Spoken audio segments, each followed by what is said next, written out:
피해자 부모 쪽에서 우리 아하고 다른 가해자 아들하고 부모까지 싹 다 피고로 넣어가지고 3천만 원 배상하라. 9명이 3천만 원씩 다 내라 이 말입니까 지금?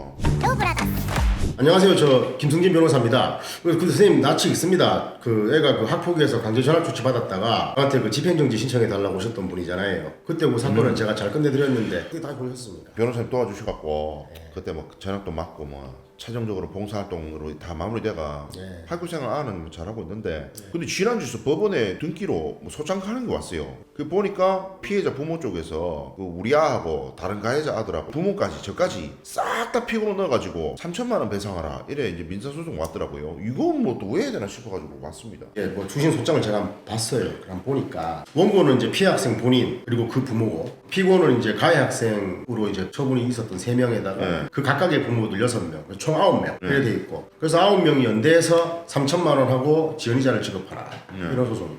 예, 뭐 할 수 있는 소송입니다. 말이 되는 소송이고요. 다만 이제 이 3천만 원이 적절한지가 이제 문제가 될 것 같고요. 이렇게도 많이 합니다. 뭐 중간에 합의도 못했고 하니까. 제가 좀 무식한 질문인데 이래 되면은 9명이 3천만 원씩 다 내라 이 말입니까 지금? 아니면 뭐 한 집에 1,000만 원씩 해가지고 세 집이 1,000만 원, 1,000만 원, 1,000만 원에 총 3천만 원 주라 이 말입니까?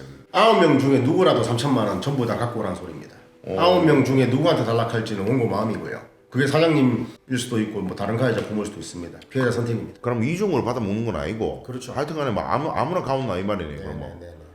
근데 지난번에 변호사님 도와주셔 아시겠지만은 이게 우리 아는 사실은 이게 다 화해도 하고 사실 사회봉사 받아가 되게 가벼운데 딴 아들은 다 강제전학 갚으리고 이게 다르잖아요. 사실 차원이 다른데 우리 아들 똑같이 3천만 원 뭐 내뿌라 이게 맞습니까? 예, 뭐 저 학폭 피해든 무슨 피해든 간에 이제 불법 행위를 원인으로 손해배상을 청구할 때는 가해자들 전부를 이제 공동 불법 행위자로 해가지고 피고를 잡고 들어오긴 해요. 그럼 일단 그 사건을 심리하는 법원은 연대 서출하고 판결을 합니다. 그래 안 하면 피해자가 보호가 안 되잖아요. 그래서 일단 이 민사소송 자체를 우리 애는 억울하니까 기각해달라 이렇게 할 수는 없어요. 자, 이제 이거는 인정을 하고 여기서 이제 제가 그럼 도와드릴 수 있는 게 뭐냐 이제 크게 두 가지로 나뉘는데 일단 이 사건에서는 뭐 우리 애가 잘했다 뭐했다 이런 걸 자꾸 다툴 필요는 없어요. 그러면 이제 법원에 안 좋은 인상만 주는 거예요. 다만 이 학폭 전체를 놓고 봤을 때 우리 아이가 가공한 피해의 정도가 낮고 사장님애하고 그 피해 학생은 화해해가지고 요새 잘 지내고 있고 화해했죠. 예, 이런 것들을 다 주장하면서 전체 금액을 낮추는 방법으로 일단 방어를 한번 하고요. 두 번째 방법으로 이제 판결이 나올 거 아닙니까? 그 판결이 나면은 우리는 이제 바로 구상금 소송을 해야 돼요.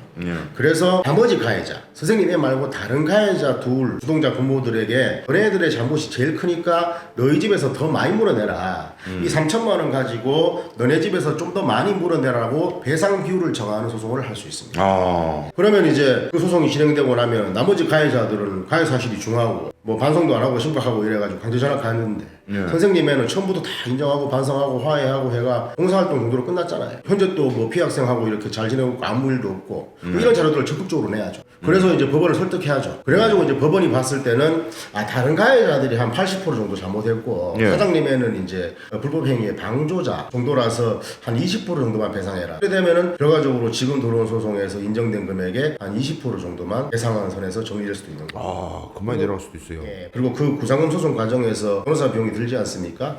그것도 이제 물릴 수도 있습니다. 그러면 저는 좀 이해가 돼요. 변호사님이 지금 말씀하신 그 두 개를 전부 다 해주시면은 일단 전체 3천만 원 하는 금액도 좀 줄여야 되고 그것서 이제 우리 아가 가담했는 게 적으니까 다른 가해자한테 좀 내놔라. 와 우리 아한테도 똑같이 이걸 피해자한테는 몽카지만은 다른 가해자 아들 진짜 못되는 놈들한테 그래 해야 돼 이 말씀 아닙니까?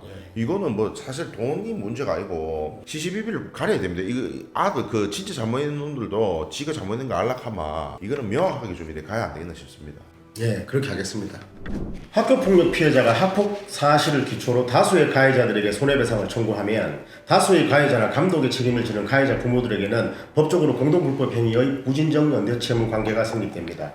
따라서 해당 손해배상 청구 소송에서는 가해자별로 다른 판결이 내려지는 경우는 거의 찾아볼 수 없습니다. 이 경우에는 손해배상 금액 전액을 지급하게 된 가해자나 학폭의 가공한 정도가 낮은 가해자는 그 사실을 들어 다른 가해자에게 책임 비율에 따라 배상되어야 한다라는 구상금 청구 소송을 할 수 있는데요. 이때 법원은 가해자가 3명이라고 하여 반드시 3분의 1씩 부담하다는 판결을 하는 게 아닙니다. 학교폭력의 가공한 정도, 추후화의 정도에 따라 구상금 청구자에게 3분의 1보다 낮은 책임 부여를 인정할 수도 있는 것입니다. 따라서 가해자 측에서도 실제로 부담해야 될 손해배상금을 줄이거나 또 우리 아이가 학교폭력에 가담한 정도가 비교적 낮았고 상대적으로 심각하지 않았다는 사실을 판결로서 확인받기 위해서라도 위와 같은 소송이 의미가 있습니다. 따라서 다수의 가해자에 의해서 발생한 학교폭력에 따라 민사 손해배상 청구 소장을 받게 되었을 경우에는 유사한 사례에 대한 경험이 축적되어 있는 학교폭력 전문 변호사와 함께 대응하셔서 문제를 풀어나가시기 바랍니다.